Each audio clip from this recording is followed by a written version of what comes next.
Hello ପିଲାମାନେ, welcome to my YouTube channel ମୋ school Odisha. Subscribe the channel and press the bell icon। ପିଲାମାନେ ତମକୁ ପୁଣି ଥରେ ଟପିକ୍ ୱାଇଜ୍ କ୍ୱେଶ୍ଚିନ୍ ସିରିଜ୍କୁ ସ୍ୱାଗତ। ଆଜି ଆମର ଶୁକ୍ରବାର, ତେଣୁ ଆମେ ସାହିତ୍ୟ ବିଷୟ ଡିସ୍କସନ୍ କରିବା। ତାହେଲେ ଚ୍ୟାନେଲକୁ ଯଦି ଲାଇକ୍ ସେୟାର ସବସ୍କ୍ରାଇବ୍ କରିନ ତାହେଲେ କରିଦିଅ। ଆଉ ଯେଉଁ ଟେଲିଗ୍ରାମ ଗ୍ରୁପ୍ ଦେଖୁଛ ସେଥିରେ ଜଏନ୍ ହେଇଯାଅ, କାରଣ ସେଠି ଡେଲି PDF ଅପଲୋଡ଼ ହେଉଛି। ଯାହା ବି କ୍ୱେଶ୍ଚିନ୍ ଡିସ୍କସନ୍ ହେଉଛି ତାର PDF ମୁଁ ଏଇ ଟେଲିଗ୍ରାମ ଚ୍ୟାନେଲରେ ସେୟାର କରୁଛି।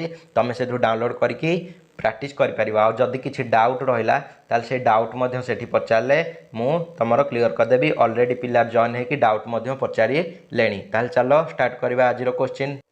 ଦେଖ, ଆଜି ଆମେ ଡିସ୍କସନ୍ କରିବା କ'ଣ ନା, ଆଜି ଆମେ ଆମ ଯେଉଁ କାନ୍ତ କବିଙ୍କ ରଚିତ ତାଙ୍କ ଯେଉଁ ଦେଇଛି ଜୀବନୀ ଓ ସାହିତ୍ୟ କୃତି, ତୁମର ଯେଉଁ ନୂଆ ବିଷୟଟା ତାର କ୍ୱେଶ୍ଚିନ୍ ଆନ୍ସର୍ ଡିସ୍କସନ୍ କରିବା। ପୂର୍ବ ଭିଡ଼ିଓରେ ଆମେ 18ଟା କ୍ୱେଶ୍ଚିନ୍ ଡିସ୍କସନ୍ କରିଦେଇଛେ। ତୁମେ ଯଦି ଦେଖିନ ତାକୁ ଯାଇକି ଦେଖିଦିଅ। ଆଜି ଆମେ 19 ନମ୍ବର କ୍ୱେଶ୍ଚିନ୍ରୁ ଡିସ୍କସନ୍ କରିବା। ତାହେଲେ ଦେଖ, ପ୍ରଥମ କ୍ୱେଶ୍ଚିନ୍ କ'ଣ ଦେଇଛି? ଲକ୍ଷ୍ମୀକାନ୍ତ ତାଙ୍କ ପିତାମାତାଙ୍କର କେତେତମ ସନ୍ତାନ ଥିଲେ? କେତେତମ ସନ୍ତାନ? ଅପସନ୍ କ ଦେଇଛି ପ୍ରଥମ, ନା ଦ୍ୱିତୀୟ, ନା ତୃତୀୟ, ନା ଚତୁର୍ଥ। ତାହେଲେ ଲକ୍ଷ୍ମୀକାନ୍ତ କ'ଣ ଥିଲେ? ଲକ୍ଷ୍ମୀକାନ୍ତ ଥିଲେ ଆମର ଜ୍ୟେଷ୍ଠପୁତ୍ର। ଜ୍ୟେଷ୍ଠପୁତ୍ର ମାନେ କ'ଣ? ଜ୍ୟେଷ୍ଠପୁତ୍ର ମାନେ ଆମର କ'ଣ? ପ୍ରଥମ ସନ୍ତାନ। ବୁଝିପାରିଲ? ତାହେଲେ ଲକ୍ଷ୍ମୀକାନ୍ତ କ'ଣ? ପ୍ରଥମ ସନ୍ତାନ। ଅପସନ୍ କ ହେଲା ରାଇଟ୍ ଆନ୍ସର୍। ଦେଖିବା 20 ନମ୍ବର କ୍ୱେଶ୍ଚିନ୍। ଲକ୍ଷ୍ମୀକାନ୍ତଙ୍କ କେତେ ଜଣ ଭାଇ ଭଉଣୀ ଥିଲେ? ତାହେଲେ କେତେ ଜଣ ଭାଇ ଭଉଣୀ ଥିଲେ? ଅପସନ୍ କ ଦେଇଛି 4 ଜଣ 5 ଜଣ, ନା 3 ଜଣ 8 ଜଣ, ନା ଅପସନ୍ ଗ ଦେଇଛି 5 ଜଣ 6 ଜଣ, ଅପସନ୍ ଘ 4 ଜଣ 6 ଜଣ। ତାହେଲେ ଲକ୍ଷ୍ମୀକାନ୍ତଙ୍କର କେତେ ଜଣ ଭାଇ ଭଉଣୀ ଥିଲେ? ଆମ ରାଇଟ୍ ଆନ୍ସର୍ ହେଲା 3 ଜଣ ଭାଇ 8 ଜଣ ଭଉଣୀ। ବୁଝିପାରିଲ? ଲକ୍ଷ୍ମୀକାନ୍ତ ହେଲେ ସବୁଠାରୁ ବଡ଼, ତାଙ୍କର 3 ଜଣ ଆଉ ସାନ ଭାଇ ଥିଲେ, ଆଉ 8 ଜଣ ସାନ ଭଉଣୀ ଥିଲେ। ତେଣୁ ଅପସନ୍ ଖ ହେଲା ଆମର ରାଇଟ୍ ଆନ୍ସର୍। ଦେଖିବା 21 ନମ୍ବର କ୍ୱେଶ୍ଚିନ୍। ଲକ୍ଷ୍ମୀକାନ୍ତ ବନ୍ଦେ ଉତ୍କଳ ଜନନୀ କେବେ ରଚନା କରିଥିଲେ? କେବେ ବନ୍ଦେ ଉତ୍କଳ ଜନନୀ ରଚନା କରିଥିଲେ? ଅପସନ୍ କ 1919 ମସିହାରେ, ନା ଅପସନ୍ ଖ 1912 ମସିହାରେ, ଅପସନ୍ ଗ 1913 ମସିହାରେ, ନା ଅପସନ୍ ଘ 1918 ମସିହାରେ। କେବେ ବନ୍ଦେ ଉତ୍କଳ ଜନନୀ ରଚନା କରିଥିଲେ? ଆମ ରାଇଟ୍ ଆନ୍ସର୍ ହେଲା ଅପସନ୍ ଖ 1912 ମସିହାରେ ସେ ବନ୍ଦେ ଉତ୍କଳ ଜନନୀ ରଚନା କରିଥିଲେ, ଯେଉଁଟା ବର୍ତ୍ତମାନ ଆମର ରାଜ୍ୟ ସଙ୍ଗୀତ ମାନ୍ୟତା ପ୍ରାପ୍ତ। ବୁଝିପାରିଲ? 22 ନମ୍ବର କ୍ୱେଶ୍ଚିନ୍ ଦେଖିବା। ଲକ୍ଷ୍ମୀକାନ୍ତ ରଚିତ ଅସହଯୋଗୀ ଲେଖା କେଉଁ ପତ୍ରିକାରେ ପ୍ରକାଶିତ ହୋଇଥିଲା? ଲକ୍ଷ୍ମୀକାନ୍ତଙ୍କ ରଚିତ ଯେଉଁ ଅସହଯୋଗୀ ସେଇଟା କେଉଁ ପତ୍ରିକାରେ ପ୍ରକାଶିତ ହୋଇଥିଲା? ଅପସନ୍ କ ସମାଜ ସାହିତ୍ୟ, ଅପସନ୍ ଖ ପ୍ରଜାତନ୍ତ୍ର, ଅପସନ୍ ଗ ଉତ୍କଳ ଭାରତୀ, ଅପସନ୍ ଘ ଉତ୍କଳ ସାହିତ୍ୟ। କେଉଁ ପତ୍ରିକାରେ ପ୍ରକାଶିତ ହୋଇଥିଲା? ତାହେଲେ ଆମ ରାଇଟ୍ ଆନ୍ସର୍ ହେଲା ଅପସନ୍ ଘ ଉତ୍କଳ ସାହିତ୍ୟ। ଉତ୍କଳ ସାହିତ୍ୟ ପତ୍ରିକାରେ ପ୍ରକାଶିତ ହୋଇଥିଲା। ଦେଖିବା 23 ନମ୍ବର କ୍ୱେଶ୍ଚିନ୍। ଗୋପୀନାଥ ସଙ୍ଗୀତ ସମାଜ କେବେ ଗଠନ କରାଯାଇଥିଲା? ଗୋପୀନାଥ ସଙ୍ଗୀତ ସମାଜ କେବେ ଗଠନ କରାଯାଇଥିଲା? ଅପସନ୍ କ 1920, ଅପସନ୍ ଖ 1921, ଅପସନ୍ ଗ 1928, ଅପସନ୍ ଘ 1929। ତାହେଲେ କେଉଁ ମସିହାରେ ଗୋପୀନାଥ ସଙ୍ଗୀତ ସମାଜ ଗଠନ କରାଯାଇଥିଲା? ଆମ ରାଇଟ୍ ଆନ୍ସର୍ ହେଲା କ'ଣ? ଅପସନ୍ ଖ 1921 ମସିହାରେ। 1921 ମସିହାରେ ଲକ୍ଷ୍ମୀକାନ୍ତଙ୍କ ଦ୍ୱାରା ଗୋପୀନାଥ ସଙ୍ଗୀତ ସମାଜ ଗଠନ କରାଯାଇଥିଲା। ଦେଖିବା 24 ନମ୍ବର କ୍ୱେଶ୍ଚିନ୍। ଗୋପୀନାଥ ସଙ୍ଗୀତ ସମାଜର ଆୟୁକାଳ କେତେ ବର୍ଷ ଥିଲା? ଅର୍ଥାତ୍ ସେଟା କେତେ ବର୍ଷ ଚାଲିଥିଲା? ଅପସନ୍ କ 6 ବର୍ଷ, ଅପସନ୍ ଖ 8 ବର୍ଷ, ଅପସନ୍ ଗ 5 ବର୍ଷ, ନା ଅପସନ୍ ଘ 7 ବର୍ଷ। ତାହେଲେ ଗୋପୀନାଥ ସଙ୍ଗୀତ ସମାଜର ଆୟୁକାଳ କେତେ ବର୍ଷ ଥିଲା? ଆମ ରାଇଟ୍ ଆନ୍ସର୍ ହେଲା ଅପସନ୍ ଗ 5 ବର୍ଷ ତାଙ୍କର ସେଇ ଗୋପୀନାଥ ସାହିତ୍ୟ ସମାଜ ସଙ୍ଗୀତ ସମାଜ ଚାଲିଥିଲା। ଦେଖିବା 25 ନମ୍ବର କ୍ୱେଶ୍ଚିନ୍। କେଉଁଟି ଲକ୍ଷ୍ମୀକାନ୍ତଙ୍କ ରଚିତ ନାଟକ ନୁହେଁ? ନାଟକ ତାଙ୍କର କେଉଁଟା ନୁହେଁ?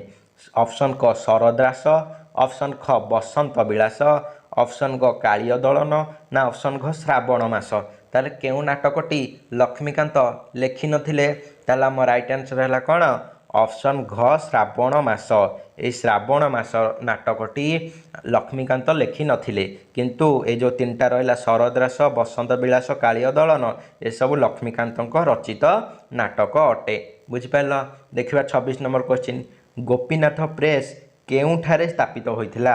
ଗୋପୀନାଥ ପ୍ରେସ୍ କେଉଁଠାରେ ସ୍ଥାପିତ ହୋଇଥିଲା? ସେ ଗୋଟେ ପ୍ରେସ୍ ସ୍ଥାପନ କରିଥିଲେ କେଉଁଠାରେ? ଅପସନ୍ କ କେନ୍ଦ୍ରାପଡ଼ା, ନା ଅପସନ୍ ଖ କଟକ, ଅପସନ୍ ଗ ବାଲେଶ୍ୱର, ନା ଅପସନ୍ ଘ ଭଦ୍ରକ। ତାହେଲେ ଗୋପୀନାଥ ପ୍ରେସ୍ କେଉଁଠାରେ ସ୍ଥାପିତ ହୋଇଥିଲା? ଆମ ରାଇଟ୍ ଆନ୍ସର୍ ହେଲା ଅପସନ୍ ଘ भद्रक ठारे केउ मसीहारे सेटा मध्य क्वेश्चन आसीपारे केउ मसीहारे 1929 मसीहारे भद्रक ठारे गोपीनाथ प्रेस स्थापन करा जाइथिला। किए स्थापन करथिले लक्ष्मीकांत आम कवि जी लक्ष्मीकांत महापात्र बुझिपार। देखिबा 27 नंबर क्वेश्चन गोपीनाथ प्रेस रु 1937 मसीहारे केउ पत्रिका प्रकाशित होइथिला। केउ पत्रिका प्रकाशित होइथिला ऑप्शन क असहयोगी पत्रिका ना ऑप्शन ख कणा मामू पत्रिका ना ऑप्शन ग साहित्य स्मृति पत्रिका ना ऑप्शन घ डगर पत्रिका। ताले 1937 मसीहारे गोपीनाथ प्रेस रु केउ पत्रिका प्रकाशित होइथिला आम राइट आंसर हैला ऑप्शन घ डगर पत्रिका प्रकाशित होइथिला बुझिपाल। परवर्ती समय जो डगर पत्रिका केउठार प्रकाशित होइथिला ना कटक स्थित पिठापुर ठारू परवर्ती प्रथम संस्करण होइथिला गोपीनाथ प्रेस रु सेकेंड संस्करण होइथिला कटकर पिठापुर बुझिपाल। देखिबा 28 नंबर क्वेश्चन लक्ष्मीकांत केबे देह त्याग करथिले। लक्ष्मीकांत महापात्र जो कवि तांकर केबे मृत्यु होइथिला ऑप्शन क 1953 फेब्रुआरी 24 ऑप्शन ख 1953 मार्च 24 ऑप्शन ग 1952 फेब्रुआरी 24 ना ऑप्शन घ 1951 फेब्रुआरी 24। ताले केबे लक्ष्मीकांत महापात्र देह त्याग होइथिला ताले हम राइट आंसर हैला ऑप्शन क 1953 फेब्रुआरी 24 तारिख दिन से तांकर भद्रक स्थित बासभवन रे देह त्याग करिथिले बुझिल। एबे देखियो 29 नंबर क्वेश्चन बुढ़ा शंकारी एक केउ प्रकार लेखा। बुढ़ा शंकारी जो लेखाटा लेखकंकर केउ प्रकार लेखा से तो गोटे नाटक ना प्रबंध ना कविता ना गल्प। ताले बुढ़ा शंकारी बहुत लोकप्रिय तांकर थिला कौन गोटे गल्प। ए बुढ़ा शंकारी गल्प बहुत लोकप्रिय होइथिला बुझिपाल। ए बुढ़ा शंकारी गल्प कौन ना जड़े शंखाड़ी बुढ़ा सी गोटे नुआ बोहूर हाथ में शंखा पिंधाई बुढ़ा शंखारी शारीरिक कष्ट स्वीकार कर धाई जाते किंतु जेतेबेले से बोहू पाखे जा पहुँचले शंखा देवाक जाते सेतेबेले से बोहूटी विधवा हो जाइथिला बुझिल। ताले से गल्पर परिणतिटा बेस करुण रसरे मार्मिक जोटा कि लोकों बा पाठकों हृदय स्पर्शी हो पारी थिला। देखिबा 30 नंबर क्वेश्चन कणा मामू किए लिखिथिले। कणा मामू जो उपन्यास सेटा किए लिखिथिले ऑप्शन क राधानाथ राय ऑप्शन ख फकीर मोहन सेनापति ऑप्शन ग लक्ष्मीकांत महापात्र ऑप्शन घ गंगाधर मेहेरे। ताहले कणा मामू आमर किए लिखिथिले कणा मामू लिखिथिले आमर लेखक लक्ष्मीकांत महापात्र ऑप्शन ग हेउची आमर कण राइट आंसर।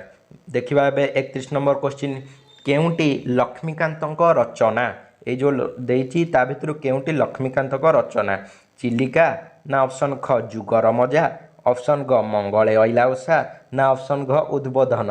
ताहले लक्ष्मीकांत महापात्र केउंटा लिखुछंती राइट आंसर है ऑप्शन ख जुगर मजा। जुगर मजाटी लक्ष्मीकांत रचना अटे। 32 नंबर क्वेश्चन देखिबा लक्ष्मीकांत केउ धर्मर लोक थिले। लक्ष्मीकांत महापात्र केउ धर्मर लोक थिले आम राइट आंसर हम कौन ता पूर्व ऑप्शन देखिया ऑप्शन देछि कौन वैष्णव धर्म ना शैव धर्म ना मुस्लिम धर्म ना सिख धर्म। आम राइट आंसर है कौन ऑप्शन क वैष्णव धर्म। लक्ष्मीकांत महापात्र वैष्णव धर्मावलंबी थिले बुझिपाइल। देखिबा 34 नंबर क्वेश्चन पे देख 33 नंबर क्वेश्चन देख लक्ष्मीकांत केउ लेखा को रवींद्रनाथ गीतांजलि सह तुलना करा जाए। लक्ष्मीकांत एभली गोटे लेखा लिखिथिले जहाँ रवींद्रनाथ गीतांजलि लेखा सह तुलना करा जाए। ऑप्शन क जीवन संगीत ऑप्शन ख मो संगीत ऑप्शन ग वर्षा संगीत ना ऑप्शन घ शिशुर भाष। ताले केउ लेखाटा को रवींद्रनाथ गीतांजलि सह तुलना करा जाए आम राइट आंसर है ऑप्शन क जीवन संगीत।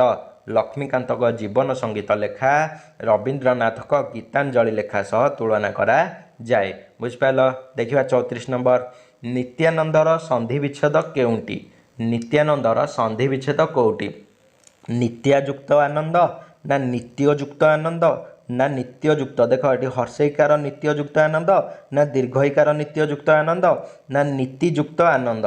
ताले आम राइट आंसर हम कोटा भल भाव भाविकी देख आम राइट आंसर हम हर्षईकार जो नित्य से नित्ययुक्त आनंद नित्यानंद बुझिपाल।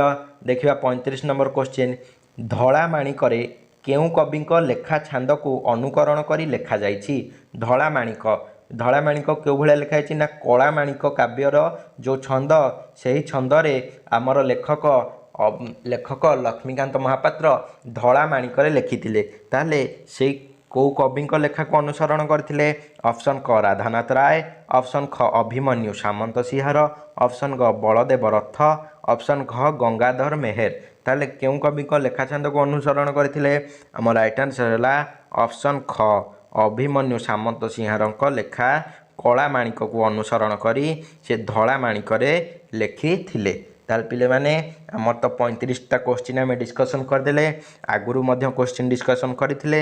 ତାହେଲେ ଆଜି ପାଇଁ ଏତିକି। ଏଇ ବିଷୟରୁ ଯଦି ଆଉ କିଛି ଡାଉଟ୍ ଅଛି ତାହେଲେ ନିଶ୍ଚୟ ପଚାରିବ। ଆଉ ଚ୍ୟାନେଲକୁ ଲାଇକ୍ ସେୟାର ସବସ୍କ୍ରାଇବ୍ କରିଦିଅ। ଆଉ ଡେଲି ପାଠ ପଢ଼ିକି ଆସ, ପାଠ ପଢ଼ିକି ଆସିଲେ ହିଁ ତୁମେ ଯାଇକି MCQ କୋଶ୍ଚିନ୍ ଡିସ୍କସନ୍ କରିପାରିବ। କାରଣ ଡେଲି ତ ଆମର MCQ କୋଶ୍ଚିନ୍ ସିରିଜ୍ ଚାଲିବ, ଏଇଟା ବନ୍ଦ ହେବାର ନାହିଁ। ତାହେଲେ ଚ୍ୟାନେଲକୁ ଲାଇକ୍ ସେୟାର ସବସ୍କ୍ରାଇବ୍ କରିଦିଅ। ଆଜି ପାଇଁ ଏତିକି, ରହୁଛି।